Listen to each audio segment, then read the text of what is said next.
countdown begins. Every moment counts.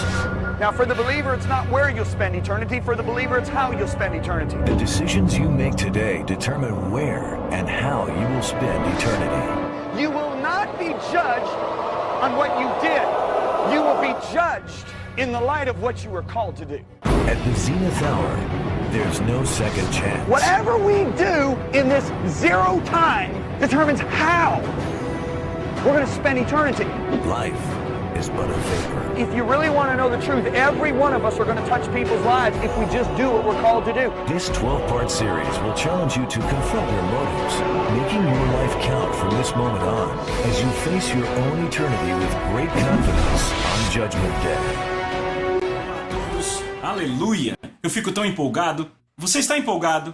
Nós estamos na 9ª hora das nossas lições aqui em Movido pela Eternidade, o novo livro que acabou de sair, fazendo sua vida contar hoje e para sempre. Eu quero, por favor, que você abra sua Bíblia em Salmos 92. Então, essa é a segunda parte da Casa Feita sob Medida para Deus. Certo? Para aqueles que estavam aqui na última hora, eu vou voltar um pouco para uma revisão. A Bíblia claramente declara que cada um de nós deverá estar diante do trono de julgamento de Cristo. No entanto, há muitos crentes hoje que erroneamente pensam que, porque receberam Jesus como Senhor e Salvador, que o que Ele fez por eles na cruz erradicaria o julgamento pelo qual teriam que passar. Isso está muito errado. Certo? Eu vou dizer de novo, isso está muito errado. Você vai ficar diante de Jesus não só como seu Salvador, mas também como juiz. Você não vai prestar conta dos seus pecados porque eles já foram pagos no Calvário. No entanto, 2 Coríntios capítulo 5 diz claramente que cada um de nós deve se apresentar diante do tribunal de Cristo, onde cada um receberá pelo que tiver feito no corpo, seja bom ou mal. Repitam, bom ou mal. E a Bíblia é muito específica, as recompensas dadas ou as perdas que serão, como eu diria, sofridas no dia do julgamento pelos crentes, irão de termos tudo o que fizemos queimado até o outro extremo, que é reinar ao lado de Cristo para todo sempre. Tiago deixa muito claro que essa vida é uma neblina. Repita, neblina. Foi a forma de ele dizer que essa vida é uma vida zero. Por que dizemos vida zero? Porque eu aprendi em matemática que tudo dividido pela eternidade ou pelo infinito é zero. Não é verdade? Certo, você pode viver 120 anos, isso é muito, mas adivinha, isso dividido pela eternidade é zero. Então se eu disser que a forma como você vive pelo próximo dia, as próximas 24 horas vai determinar como você passa os próximos 1000 anos, pense nisso, 1000 anos. Isso volta antes de Cristóvão Colombo descobrir a América. Se eu dissesse isso a você, sabe, o emprego que você tem, o lugar onde mora, as pessoas que vivem ao seu redor, o que você faz. Se eu dissesse isso a você, você não daria o seu melhor pelas próximas 24 horas? E quantas pessoas não estão se preparando para a eternidade? Porque o que fazemos nessa hora zero determinará o que será para sempre. Esses julgamentos eternos de que a Bíblia fala, ela diz que estas são as doutrinas fundamentais ou elementares de Cristo. E é assustador como muita gente não entende as doutrinas elementares. Você consegue imaginar tentar progredir no estudo sem saber escrever ou ler? Seria ridículo, mas é assim que a maioria dos cristãos constrói suas vidas. Eles não percebem que o que eles fazem agora determinará como passarão a eternidade. E é muito importante que gastemos tempo para entender isso. Você pode dizer amém? Aprendemos na última hora que Deus está construindo para si uma casa sob medida. Repitam, a casa sob medida. Ela se chama Sião e ele desejou habitar nela. Ele diz em Salmos 132, versos 13 e 14, pois o Senhor escolheu a Sião. Repitam, Sião. Não é interessante? Deus deu um nome à sua casa. Chamou de Sião. Não é legal? Você deveria dar um nome à sua casa, sabe? Deus fez isso. Chamou de Sião. Veja, Sião não é uma casa. Como pensamos numa casa? Na verdade é uma cidade que é a casa de Deus. Estão acompanhando? Porque cidade é um conglomerado com muitas pessoas. E ele diz, pois o Senhor escolheu a Sião, é o nome da casa sob medida dele. Ele a preferiu por sua morada. Ele diz, este é o meu lugar de repouso para sempre. Então ele nunca vai mudar de casa. Sabe, algumas pessoas na América, elas constroem uma casa, se cansam depois de 3 anos e se mudam. Deus nunca vai cansar da sua casa sob medida. Isso me empolga, sabem? Ele diz, este é o meu lugar de repouso para sempre. Aqui habitarei, pois eu a desejei. Ele desejou essa casa sob medida. Sabe, eu lembro quando construímos nossa casa. A construímos em Colorado. Rapaz, eu ia lá todo dia, eu estava tão empolgado com aquilo. Eu ficava olhando as janelas sendo colocadas no lugar e eu ficava, sabe, Eu via o mármore sendo colocado, eu via o piso laminado, e eu pensava, uau, veja essa pia nova, é linda. Porque eu desejava aquela casa, entendem isso? Deus tem desejado essa casa. E Ele está vendo ser construída, estão comigo? E no que diz respeito a ela ser construída, a Bíblia é muito específica, que a não ser que o Senhor construa a casa, em vão trabalham os que a constroem. Ou seja, o que Ele está dizendo é, vocês não podem construir minha casa. Apenas eu posso construí-la. Estão comigo? Deus disse ao povo em Isaías 66, onde está a casa que construirão para mim? Porque Ele diz, vocês sabem quem eu sou? É como um monte de formiguinhas dizendo, vamos construir sua casa. Vocês estão brincando, esqueça, vocês não podem fazer nada por mim, são formiguinhas. Mas ainda assim Deus diz, embora vocês não possam fazer nada por mim, eu escolhi me tornar dependente de vocês. E nós podemos limitar a Deus. A Bíblia diz que os descendentes de Abraão limitaram o Santo de Israel, porque Deus escolheu ir e se limitar através da nossa obediência na terra. Estão acompanhando? É por isso que a Bíblia diz, a não ser que o Senhor construa a casa, o Senhor constrói a casa. Nós temos que fazer isso pela graça dele. Estão acompanhando? Então vamos para 1 Coríntios capítulo 3, verso 9. E Paulo diz, nós somos companheiros de trabalho. Repita, companheiros de trabalho. Então ele está falando de trabalho, não é? Então ele diz, vocês são campo de Deus, vocês são... O quê? Vocês são edifícios de Deus ou... Vamos, todos digam casa, não é? Ou seja, em outras palavras, somos trabalhadores e somos a casa. Então, quanto a construir a casa, Pedro declara algo que eu amo. Ele diz em 1 Pedro 2,5, Deus está edificando vocês como pedras vivas para seu templo espiritual. Podemos dizer assim, Deus está edificando vocês como pedras vivas para a sua casa espiritual. No que diz respeito a sermos trabalhadores, a Bíblia diz muito claramente, em Efésios 2,10 na NVI, porque somos criação de Deus, realizada em Cristo Jesus para fazermos boas obras, as quais Deus as preparou antes para nós praticarmos. Então aí está, somos os operários e somos o material, certo? Porque quando se constrói uma casa, você a projeta o que Deus fez antes da fundação do mundo. E ele disse, sabe, eu vou ter um empreiteiro-chefe e o nome dele é Jesus. Não é assim? Porque Jesus fez a oração, ele disse, Pai, eu terminei a obra que você me deu para fazer. E Deus disse sobre Jesus, eis que tenho posto em Sião um alicerce, uma preciosa pedra experimentada. Quem é esse? É Jesus. Ele é o material principal e ele é um empreiteiro-chefe, certo? E então Deus diz, teremos pedras vivas construindo minha casa, que sou eu e você, certo? E ele diz, vocês também são meus empreiteiros. Não é assim? Porque Deus nos ordenou para fazer as obras que ele pré-ordenou, certo? Isso não está certo? Então passamos para o livro de Salmos e encontramos no livro de Salmos que Davi diz que cada momento da minha vida foi registrado antes mesmo de um único dia ser vivido. Deus disse, eu tenho um plano, eu já defini todos os meus operários. E a pergunta é, eles vão terminar a obra, porque se você tem uma obra e o empreiteiro não faz, você vai e chama outro empreiteiro. Estão comigo? É por isso que o livro de Eclesiastes diz no capítulo 3, versículos 14 e 15, eu sei que o que quer que Deus faça será eterno. Nada pode ser adicionado e nada pode ser tirado. Deus diz, eu vou construir minha casa e eu vou terminá-la. Mas então ele fala da nossa parte. Ele diz, aquilo que é, repita, aquilo que é, já foi na mente de Deus. Aquilo que há de ser, já foi na mente de Deus. Mas aquilo que está no passado, os homens vão prestar conta. Em outras palavras, fizemos o que fomos chamados para fazer, porque os chamados e os dons de Deus são sem arrependimento. Eles são irrevogáveis, nunca podem ser retirados. Então Deus tem um chamado para cada um aqui. Um chamado para ser um empreiteiro, assim como para ser um material para casa. A pergunta é, você cumprirá o seu destino como empreiteiro? Você sabe o que é um operário, sabe? Tem o cara do piso, há o encanador, há os caras da janela, os caras da estrutura. Você construirá a sua parte na casa de Deus, ou ele terá que levantar outro que fará o seu trabalho. Ele diz, eu vou terminar a minha obra, mas você fará a sua obra, a sua parte. Então, quando estivermos diante do trono do julgamento, no que diz respeito ao nosso chamado, não seremos julgados de acordo com o que fizemos. Seremos julgados de acordo com o que fomos chamados para fazer. Entenderam isso? Escrevam. Não seremos julgados pelo que fizemos, mas pelo que fomos chamados para fazer. Amém? Então, o ponto aqui é, você cumprirá o seu destino, os momentos que estão escritos para a sua vida antes de o tempo começar. Como conhecemos nosso destino? E é isso de que vamos falar, porque paramos nesse ponto. Como conhecemos o nosso chamado? Cada ser humano tem um chamado divino na sua vida. Você tem um chamado. Ninguém mais recebeu a tarefa que você recebeu. No entanto, alguns podem ter que fazê-la porque você não a terminou. Estão comigo? Estão comigo? Então, como você descobre o seu chamado? Primeiramente, você busca Deus diligentemente. Você pode dizer amém? Hebreus 11:6 diz que Deus recompensa aqueles que o buscam diligentemente em fé, não aqueles que o buscam casualmente em dúvida e descrença. É muito importante que busquemos diligentemente a Deus. Eu desafio vocês.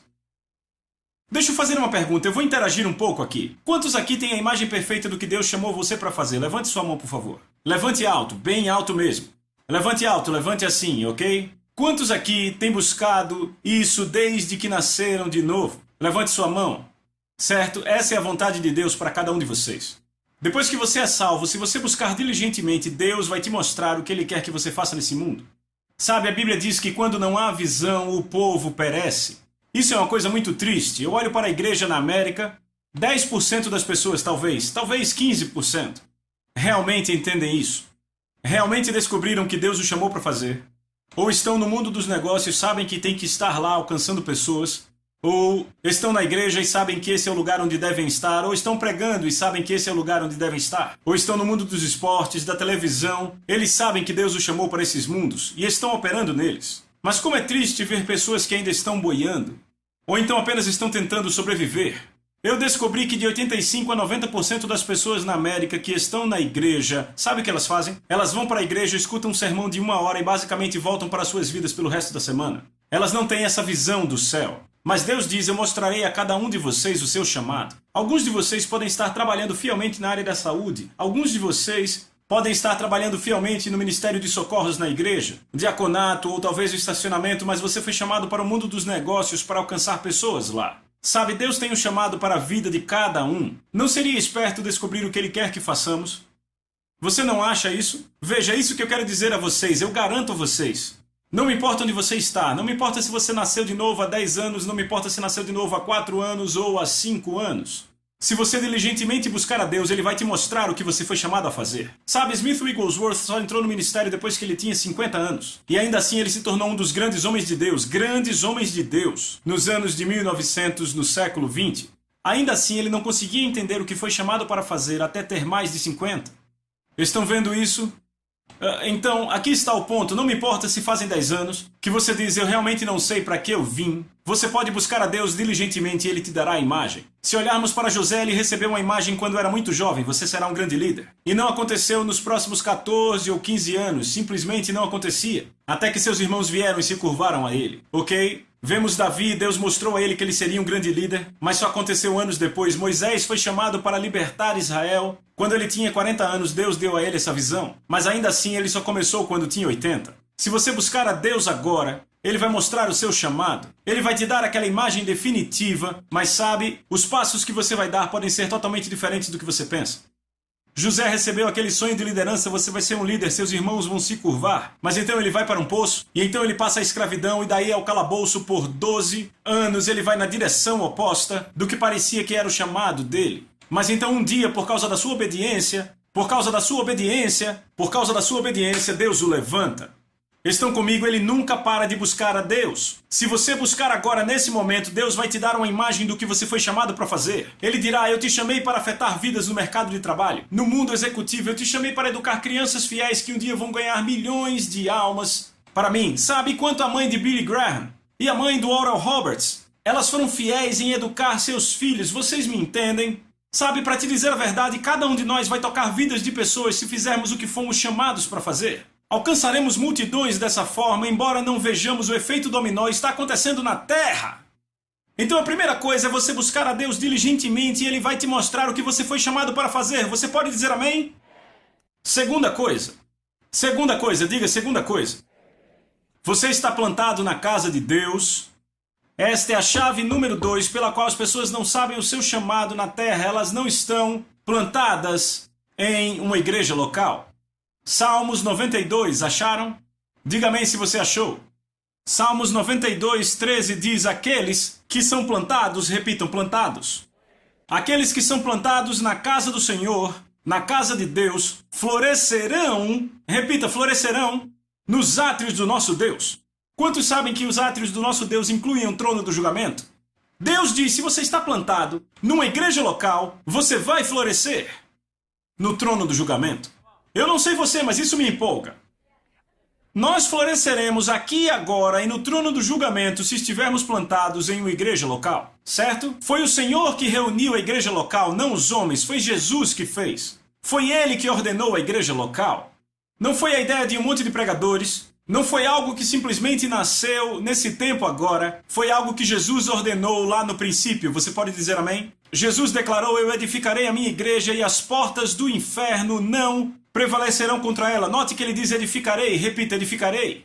Como ele constrói uma igreja quando ele não está aqui fisicamente? Através de nós, seus cooperadores. Estamos construindo a casa de Deus, entendem isso? Agora veja isso. Igrejas locais também são chamadas de corpos, certo? Não está certo? Certo, é importante que entendamos que não só a igreja é um corpo como um todo, mas existem corpos locais, certo? Se você procura Jesus, está na igreja local. Ele fala com a igreja de Éfeso, a igreja de Sardes, a igreja de Tiatira, a igreja de Laodiceia, a igreja de Filadélfia, etc. São corpos locais de crentes, certo? Deus ordenou isso. E para ser honesto com vocês, amigos, são igrejas onde as pessoas se reúnem que realmente impactam cidades.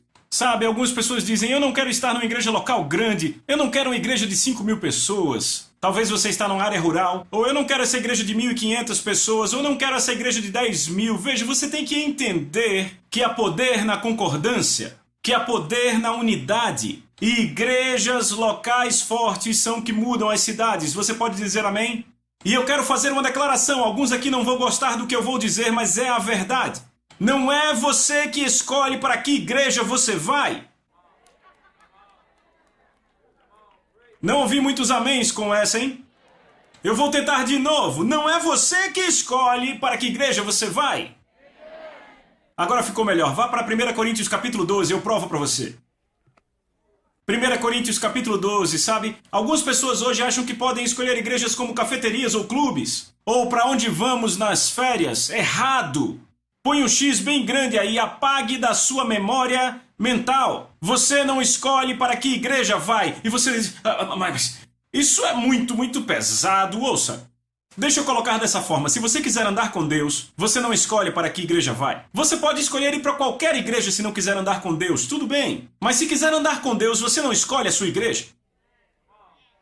E eu não estou invocando a rebelião. Não é uma boa ideia. Porque a palavra de Deus diz que isso é como a feitiçaria. Estão comigo? Veja, isso é algo que muitos não entendem. Aqui na América escolhemos o nosso restaurante, que roupa usamos, que...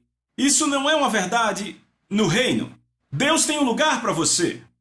Estão comigo? Porque veja o que 1 Coríntios 12 diz, verso 18.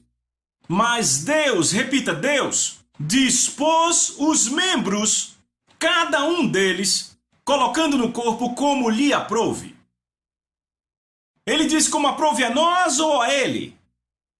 Note que ele dispôs os membros no corpo. Se você olhar para o meu corpo tem membros diferentes, não é verdade? Eu tenho dedos, tenho mão, tenho cotovelo, eu tenho olhos, tenho ouvidos, tenho um fígado, tenho pulmões. Temos membros diferentes e cada membro tem uma função diferente. Será que meu corpo não teria problemas se a minha mão decidisse fazer o que ela quisesse fazer? E meu pé dissesse, quer saber, eu quero fazer parte agora do corpo do Kevin, eu vou para o corpo do Kevin, eu quero viver lá. Não, este pé foi posto nesse corpo. Vocês estão comigo? Deus já prescreveu o solo para cada um dos crentes, sabe? Aqueles plantados na casa do Senhor. Se você olhar para uma semente de palmeira, eu posso pôr uma semente de palmeira na Sibéria, não vai crescer. E eu posso pegar uma planta típica da Sibéria, pôr na Flórida e ela não vai crescer. Todos já têm um solo prescrito, todos no reino estão debaixo do quê? Da sementeira e da colheita. Não é assim? Porque lembre do que Jesus falou. Jesus disse que o reino de Deus é como um homem que planta uma semente no solo, aqueles que estão plantados na casa do Senhor. Pense sobre isso. Como você pode cumprir seu destino se nem está no lugar certo? Como uma palmeira pode cumprir seu destino se está no Alasca? Ela não cumpre seu destino. É uma grande semente, tem muita vida, tem um grande chamado. Uma das maiores razões pelas quais as pessoas não estão cumprindo seu destino é por não estarem na igreja local correta. Se você vir 1 Coríntios 12, 28, que diz: Deus estabeleceu na igreja primeiro apóstolos, em segundo lugar profetas, em terceiro lugar mestres, depois os que realizam milagres, que têm dons de curar e por aí vai. Ele não dá uma lista enorme, mas é uma lista bem grande. E se você olhar no Novo Testamento, você nota que todo crente é parte de uma igreja local e todo crente tem uma chamada na igreja local. Estão comigo? Se não estamos funcionando no corpo que nos foi designado, então a igreja local está aleijada. É como se uma parte do meu corpo dissesse: sabe, eu não vou funcionar. Eu não vou trabalhar. Minhas mãos dissessem: sabe, eu cansei, eu não vou mais fazer nada. Meus olhos dissessem: eu não vou mais fazer nada. Do que você chama uma pessoa que só tem 20% do corpo funcionando? Você a chama de inválida, não é? Quantas igrejas estão inválidas? Sabe por quê? Porque apenas 20% das pessoas estão operando no seu chamado na igreja local. Cada um de vocês tem um chamado na igreja local. Cada ser humano tem um chamado lá. Se você for para Atos, vá para Atos, capítulo 2. Eu vou provar para você. Você vai ver porque as igrejas não estão crescendo. E se você der ouvidos a isso, e se deixar isso descer ao coração, fará uma grande diferença. Vejam Atos, capítulo 2. Vá para o versículo 42. Vamos ler vários versos aqui. Diz: e se uniam a outros crentes e a comunhão no ensino dos apóstolos. Em comunhão, repitam, em comunhão. Então é assim que funciona. Você não é chamado para vir para uma igreja e ir embora. Você é chamado para desenvolver relacionamentos e amizades aqui. Há algo de errado se alguém sai da sua igreja e prefere ter amizade com pessoas do mundo. Eu agora estou pregando. Eles continuaram no ensino dos apóstolos e na comunhão, no partir do pão e na oração. Então o temor veio sobre todos e muitas maravilhas e sinais eram feitos pelos apóstolos. Todos os que criam mantinham-se unidos, repitam, unidos. Não divididos, não fazendo cada um o que quer. Veja isso. Unidos e tinham tudo em comum, vendendo suas propriedades e bens, distribuíam a cada um conforme a sua necessidade. Era uma igreja muito generosa. Se alguém precisava, eles prontamente davam. Eu vejo isso nessa igreja. Sabe, essa igreja de vocês é um modelo. Eu tenho que tomar todo o cuidado para não olhar para alguém e dizer: eu gosto disso. Porque senão alguém tira o colar, tira o relógio e me dá. Eu tenho que ser muito cuidadoso. Porque um dos grupos que mais dá que eu já vi na América está nessa igreja. E isso é porque vocês pegaram o caráter do seu pastor, ok? Então vejam isso, verso 46. Todos os dias continuavam a reunir-se no pátio do templo, partiam o pão em suas casas e juntos comiam com alegria e sinceridade de coração, louvando a Deus e tendo a simpatia de todo o povo. E o Senhor lhes acrescentava diariamente os que iam sendo salvos. Então vemos que havia um plantio constante de pessoas, certo? Então um problema surgiu alguns capítulos à frente. Vá comigo para Atos 6. E eu quero mostrar esse problema que surgiu, é muito interessante. Em Atos capítulo 6, vemos: naqueles dias, quando o número dos discípulos estava se multiplicando, e vamos chegar nisso, levantou-se uma queixa dos judeus pelos helenistas, porque suas viúvas estavam sendo esquecidas na distribuição diária de alimento. Por isso os 12 reuniram todos os discípulos e disseram: não é certo deixarmos o ministério da palavra para servir às mesas. Irmãos, escolham entre vocês 7 homens, vejam isso, de boa reputação, repitam, boa reputação, cheios do espírito e de sabedoria, a quem passaremos essa tarefa. Veja, algo que você nunca vai encontrar no livro de Atos é o voluntariado. Você não encontra a palavra voluntário no livro de Atos. E é triste que os pastores hoje têm que se levantar e dizer: sabem, você poderia fazer algo para a igreja esse final de semana, vamos fazer algo pelas crianças e queríamos voluntários. Que tristeza! É quase um sinônimo para a igreja americana essa situação. Porque os apóstolos viram a multidão e disseram: sabem, escolham homens dentre vocês que têm boa reputação. E eu digo, tinha um monte de gente dizendo: rapaz, eu quero que ele me escolha, ele tem que me escolher, por favor, me escolha, ele tem que me escolher para servir mesas de viúvas, para entregar comida. E as pessoas: eu quero, e os apóstolos disseram para passar essas tarefas. Eles disseram: vamos escolher pessoas apenas para servir comidas viúvas. E imagine os 7 homens abençoados que Deus escolheu. Um deles era Estevão e o outro cara era chamado Felipe. E havia 5 outros caras. E sabe o que a Bíblia diz? Vejam isso. Ela diz, verso 6, apresentaram esses homens aos apóstolos, os quais oraram e lhes impuseram as mãos. Impuseram as mãos não para sair numa missão, não para cantar na plataforma, não para pregar, para dar comida às viúvas. Você consegue ver a mentalidade totalmente diferente que temos hoje na igreja? Praticamente cochilamos aqui por 1h30, louvor e adoração, aí vem a mensagem do pastor, voltamos para casa e passamos a semana fazendo todo o resto. Eu afirmo a vocês que é por isso que não estamos crescendo na igreja americana. Porque veja a próxima declaração. Verso 7. Vou ler o 6 de novo. Apresentaram esses homens aos apóstolos, os quais oraram e lhes impuseram as mãos. Então, repitam, então, a palavra de Deus se espalhava e o número de discípulos se multiplicava grandemente. Quando o número de discípulos se multiplicou grandemente? Não quando Pedro pregou melhor. Quando pessoas começaram a operar na igreja local. Eu vou dizer de novo, olhe para o meu corpo. A minha boca não pregaria, meus pulmões não pregariam se 80% do meu corpo não funcionasse. O quão efetivo eu seria como um ser humano? 10.000 pessoas para o Senhor todo o corpo vem a esse lugar e faz a sua parte, que você tem um corpo saudável.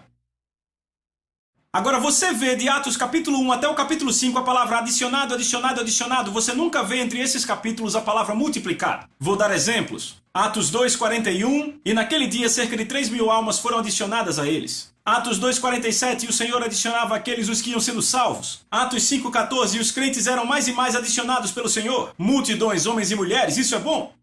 Isso é bom. Mas então chegamos a Atos 6:1, quando lemos naqueles dias o número de discípulos era multiplicado. Repitam, multiplicado. Por que multiplicado? Veja, até aí Pedro era o único que ia e pregava. Mas se olharmos o fim do capítulo 5, ele diz diariamente no templo e em todas as casas. Repitam, todas as casas. Sabe, a Bíblia nunca exagera. Pescadores sim, pregadores sim, mas nunca a Bíblia, ok? Quando a Bíblia diz todas as casas significa que havia pregação em toda a casa. Não cessavam de pregar e ensinar Jesus como Cristo. Significa que de repente perceberam, ei, peraí, todos esses crentes têm um chamado. Devemos pregar as boas novas. Porque a Bíblia diz que Deus nos deu o ministério da reconciliação para que todos nasçam de novo. Todos recebemos o quê? A tarefa de pregar as boas novas. E eles faziam isso em toda a casa e sabe o que acontecia? Multiplicação. É a primeira vez que aparece a palavra multiplicação em Atos 6:1. Mas não houve uma grande multiplicação até que encontrassem outra revelação, que todo crente foi chamado para fazer algo na igreja local. E quando começaram a assumir suas posições, servir as mesas e tudo mais, então o que aconteceu? Houve grande multiplicação. Deixa eu mostrar a diferença entre adição e multiplicação. Certo? Digamos que o seu pastor está ganhando. Você diria que isso é ser eficiente? Eu acho que não conhecemos ninguém nos Estados Unidos que faça isso hoje, correto? Mas se ele está ganhando 10.000 para o Senhor, todo mês vai levar 60.000 anos para alcançar o mundo. Contando que ninguém vai nascer e que ninguém vai morrer nesses 60.000 anos. Isso é adição. Agora eu vou mostrar a grande multiplicação.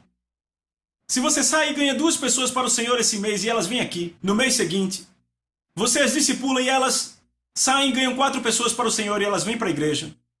No mês seguinte, as discipulam e elas saem, e então essas 4, cada uma ganha mais 2. Então saem, cada uma ganha mais 2. E sabe quanto tempo leva para alcançar o mundo? Estão prontos? 33 meses. Isso é grande multiplicação. É por isso que a Bíblia diz que a região inteira da Ásia ouviu a palavra do Senhor em 2 anos. Atos 19. Não é uma cidade, não é um estado, é uma região inteira. Ouviu a palavra do Senhor em 2 anos. Note que diz que toda a alma ouviu a palavra do Senhor em 2 anos em toda a Ásia. Toda a alma, veja, a Bíblia não exagera. Se ela diz que foi toda a alma, então foi toda a alma.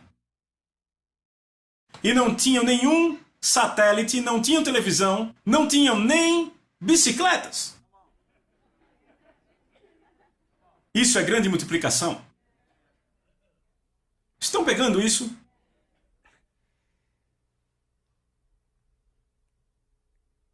Se você estiver plantado no corpo, então o corpo cresce. Você diz amém? Então, quem é um daqueles 7? Sim, quem é o outro? Filipe. Então eu vou ler um pouco sobre Filipe. Você sabia que ele se tornou um grande evangelista? Ele ganhou uma cidade inteira para o Senhor, está lá em Atos 8. Ele pregou para o número 3 na Etiópia e a história mostra que toda a Etiópia foi aberta pelo que Filipe fez. Estão comigo? Posso ler uma passagem sobre Filipe? Estão prontos? Atos 21:8. Ouçam isso. Isso é Atos 21, bem depois. Diz, no dia seguinte, aqueles que eram companhia de Paulo partiram e chegaram a Cesareia. E entraram na casa de Filipe, o evangelista. Vejam isso, que era um dos 7. E ficaram com ele. Perceberam que Filipe ainda é citado, não importa quantos anos ele tem, nem quão grande evangelista ele é, como um dos 7. Sabe por quê? Porque foi quando ele foi plantado. E ele foi sempre conhecido como um dos 7, embora ele tenha ganhado cidades e até nações para o Senhor. É isso que eu digo às pessoas o tempo todo. Você pode ter um chamado para fazer algo grande, mas isso não estará propriamente maduro até que nasça, por você estar plantado na igreja local. Agora você entende por que o diabo quer tirar as pessoas da igreja? Sabe que a Bíblia diz, não deixemos de nos reunir. Lembram? O verso ainda diz, ainda mais quando vem que o dia se aproxima. Deus sabia que nos últimos dias haveria muitas pessoas saindo da igreja, não plantadas na igreja, na segunda vinda de Jesus. Isso é uma palavra profética. É um aviso para não cairmos na armadilha. Jesus disse que o reino de Deus é como um homem tendo lançado uma semente ao solo, não é? Correto? Então deixa eu dizer isso. Se eu tenho um monte de sementes na mão, eu estou falando sobre como descobrir o chamado de Deus na sua vida. Eu tenho um monte de sementes na minha mão. Veja, eu sou um cara ignorante, eu não entendo de plantio, não sou fazendeiro, certo? Eu tenho semente de maçãs, eu tenho semente disso, semente daquilo. Vocês entendem do que eu estou falando? Eu tenho essa e aquela semente. Eu tenho, sabe, qualquer tipo de sementes, ok? Mas eu não sei do que são aquelas sementes. Como eu descubro o destino delas? Como eu descubro? Plantando! Simplesmente coloque na terra. E sabe, o destino delas vai aparecer. Isso é algo que eu aprendi há muito tempo. Eu disse, sabe, eu vou plantar. Eu me plantei na igreja. Eu sou cristão por 20... Não, eu vou falar só dos meus últimos 20 anos. Nos últimos 20 anos da minha vida, eu fui membro de 3 igrejas e morei em 3 cidades que eu tive que me mudar porque o Senhor assim quis. Eu comecei em Dallas, estava plantado lá e de repente o Senhor, através do meu pastor, me mandou para Orlando, Flórida. E então o Senhor me enviou para o Colorado, onde estamos agora. Fui membro de 3 igrejas, eu tive várias oportunidades de ficar ofendido e ir embora. E esse é o desejo do diabo para você. Pense sobre uma semente quando ela chega à terra, é plantada. Pense, se o fazendeiro ou qualquer um que cuida do plantio, não sei, o trabalhador, ouvisse a semente dizendo, eu quero sair daqui. Por quê? Por causa da pressão do solo, a umidade e o calor, aquilo que faz a casca quebrar e a vida dentro dela surgir. Deus diz, eu tenho o solo perfeito para você. Se você tentar pôr aquela palmeira no Alasca, ela não funciona. Porque já existe um projeto, Deus põe os membros no corpo como Ele quer. Ele sabe o solo perfeito para você. Ele sabe o solo perfeito para você ser plantado. E você sabe, eu lembro quando eu casei com a Liz, eu disse, esta é a garota pela qual eu orei e jejuei nos primeiros 4 anos. Nosso casamento era terrível. Eu disse, eu orei por anos por uma namorada e essa é a garota que você me dá. Sabe por quê? Porque havia muito quebrantamento para ser feito nesse rapaz. E o mesmo foi com ela. Então muitas vezes você se debate com grande resistência no lugar onde Deus te pôs. Por quê? Porque está quebrando a casca, querido, para que a vida possa sair, para que o seu destino possa acontecer. Deus diz a Davi, eu tenho um pastor perfeito para você, o nome dele é Saul. Hã? Samuel, eu tenho um pastor perfeito para você, o nome dele é Eli. Não quer dizer que todo pastor é igual a Saul ou Eli, mas quer dizer que algumas vezes você tem pressão. Deus diz, eu tenho uma família perfeita para você, José, sabe, seus 11 irmãos, eles vão te adorar, vão te vender como escravo. Você entende? Eu não estou dizendo que toda família é assim, que toda igreja é assim, mas você vai passar por pressão no lugar onde Ele planta você. E é isso que as pessoas querem fazer, querem correr da pressão. Eu não gosto dessa pressão. Eis o que o Senhor falou para mim quando eu estava passando por uma situação de muita pressão na minha igreja local. Ele me deu uma passagem em Isaías e ele disse, saireis com alegria e em paz sereis guiado. Essa é a minha vontade para a sua vida. Ele disse, você não tem nem paz nem alegria, você vai continuar aí, você não vai para canto nenhum. Encontre a alegria onde eu te plantei. Eu digo a vocês, sabe onde Deus realmente me amadureceu? Nos lugares mais difíceis para mim. Eu olho para os meus últimos 25 anos, meus 23 anos de ministério, os tempos mais difíceis na minha vida, Minha igreja e no meu casamento, onde Deus me plantou, foram os tempos de maior crescimento. Os tempos mais difíceis foi quando eu cresci mais. Porque eu não fugi, eu estava plantado. Eu vejo as pessoas hoje se divorciando. Não somos compatíveis. Você vai passar por maus bocados quando disser isso a Jesus no trono do julgamento. Não nos olhávamos no olho.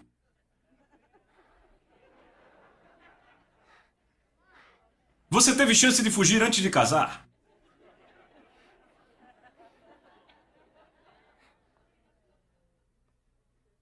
Você diz amém? É uma boa pregação. Você não fica plantado se é transplantado frequentemente. Sabe o que acontece? A minha esposa adora jardinagem. Sabe o que acontece quando você arranca uma planta? A raiz atrofia. E no fim ela para de dar fruto. É a verdade. No final das contas ela morre. Sabe o que a planta faz em situações difíceis? Envia as raízes para mais fundo. Para ficar mais forte. Deus usa a adversidade para te fazer mais forte. É melhor continuarmos, eu só tenho 5 minutos. Eu tenho que falar da terceira razão pela qual as pessoas não cumprem seu destino. Porque sabe, a hora seguinte vai ser tão boa, você não pode perder essa hora. Terceira razão, está pronto? Terceira razão, está pronto? Rufem os tambores. As pessoas não cumprem seu chamado porque elas se tornam enroladas. Vamos lá. Eu vou ler aqui Atos 20 e 24. Versão do inglês de hoje, Paulo diz: eu estimo a minha vida como se não valesse nada para mim. Bingo! Aqui está, ouça, aqui está a sua declaração para o sucesso. Bem aí. Tudo bem, eu vou deixar cair a ficha. Eu estimo a minha vida como se ela não valesse nada para mim. Eu apenas quero completar minha missão e terminar a obra que o Senhor Jesus me deu para fazer. Essa deveria ser a declaração apaixonada de cada um sobre sua missão. Eu estimo minha vida como sendo nada para eu terminar a missão, a minha parte como operário na casa de Deus. É aí quando você termina a obra, quando não considera a sua vida. Repitam, nada. Eu vou ler de novo. Eu só tenho 5 minutos, mas vou ler de novo porque eu gosto. Eu estimo minha vida como sendo nada para mim, eu apenas quero completar a missão e terminar a obra que Deus me deu para fazer. Paulo conhecia plenamente sua missão na vida. Veja, Jesus conhecia sua missão na vida, Pedro conhecia. Depois você vai ler 2 Pedro 1,14 e vai entender. Mas Deus se revela a qualquer um que não considera a sua vida mais valiosa do que a palavra. Você diz, John, eu procurei a Deus e Ele não me disse o que fazer. É porque você não chegou no lugar onde você morreu.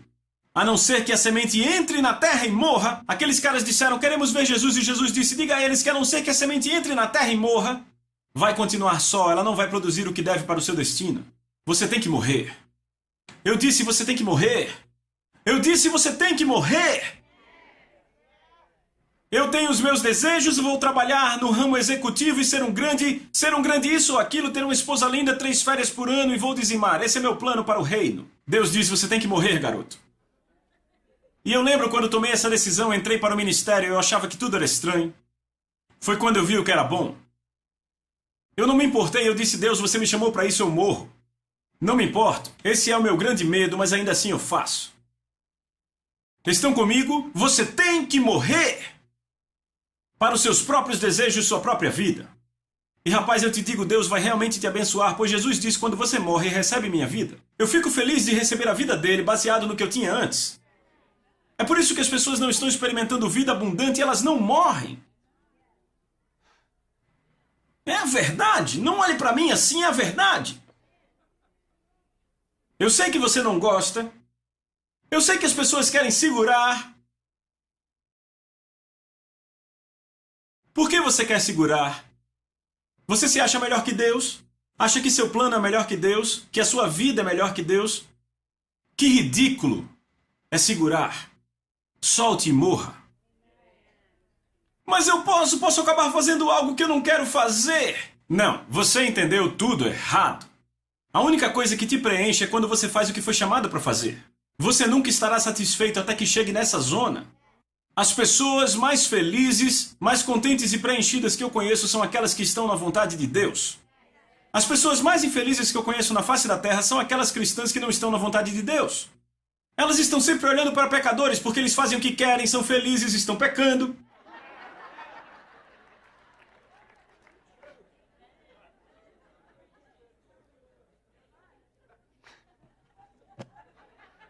Ai, ai, ai.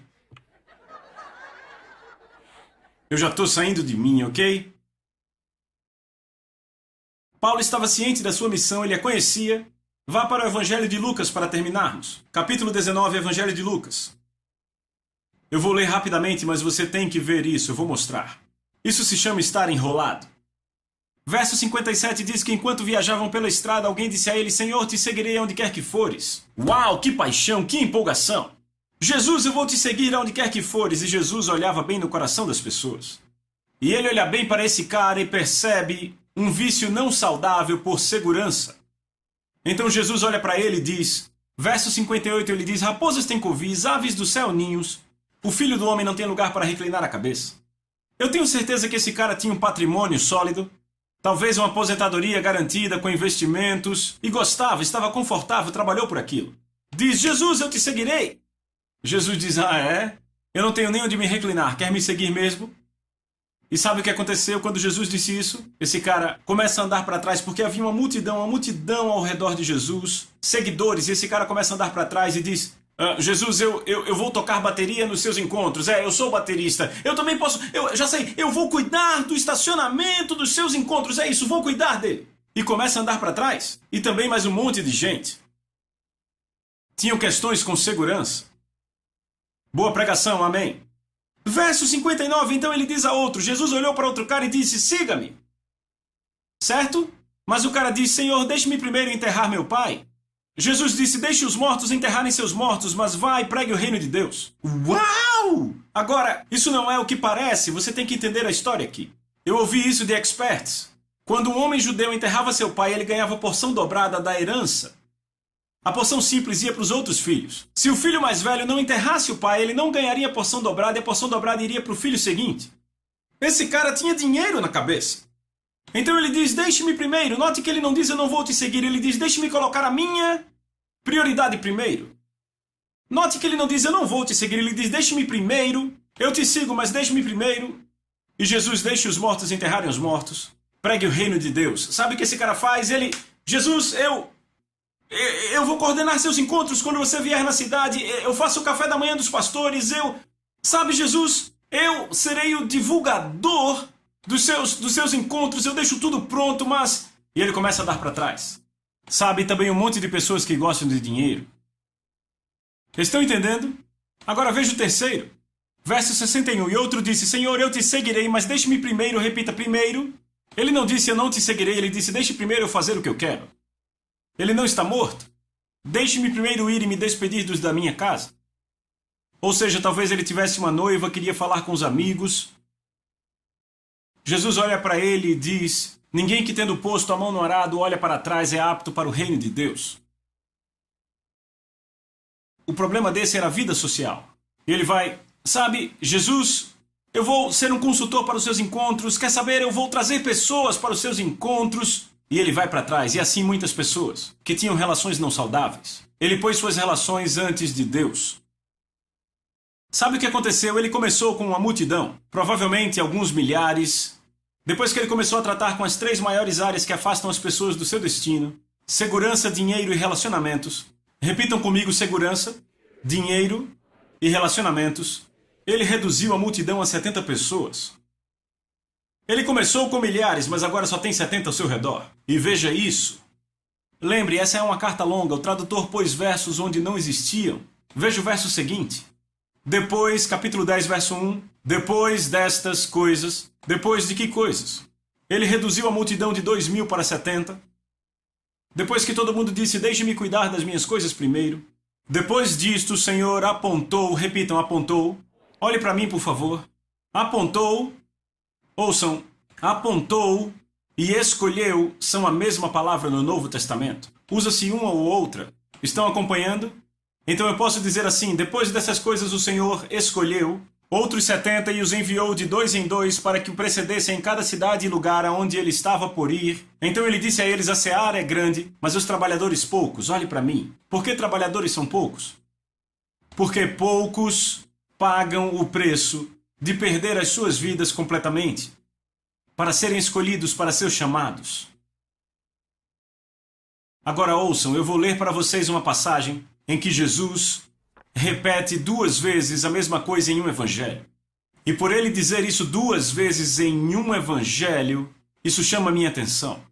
Mateus 20, verso 16, e as mesmas palavras em Mateus 22, verso 14. Eis a declaração: pois muitos são chamados, mas poucos são escolhidos. Olhe para mim. O que eu disse a vocês antes, cada um de vocês tem um chamado na vida. Mas Jesus faz uma declaração séria aqui. Quem são os muitos que são chamados? Todos que são salvos. Mas apenas poucos são escolhidos, porque apenas poucos pagam o preço de perder suas vidas para cumprir o destino dado por Deus, que foi escrito em seu livro antes mesmo da sua vida começar. Sabe o que isso me diz? Que isso é sério. Isso realmente me trouxe o temor do Senhor em escrever esse livro. Significa que a maioria que estará diante do trono do julgamento vai perder sua recompensa. Apenas alguns receberão sua recompensa. Eu não sei quanto a você, mas eu quero receber o que está destinado para eu receber. Eu quero a recompensa completa. Porque João diz em 2 João 1,8, uma das últimas coisas que ele escreveu antes de ir para o Senhor: acautelai-vos para não perderdes aquilo que temos realizado com esforço, mas para receberdes completa recompensa. Eu já disse várias e várias vezes, Paulo disse: eu corro com propósito a cada passo para receber a coroa, eu corro para receber a coroa. E falamos ontem de pessoas preparando sua aposentadoria, preparando tudo para aqueles 10 anos, e aqui há pessoas que totalmente não estão se preparando para a vida eterna. Não se trata de ser salvo. Quando eu falo sobre isso, se trata de como você vai passar a eternidade, onde você vai viver, o que vai fazer. É disso que estamos falando. Eu não sei quanto a vocês, mas eu me alegro que Deus nos trouxe isso para nos prepararmos. Eu não quero ser um dos muitos que não foram escolhidos. Eu quero estar no grupo que Ele diz que cumpriram seu destino.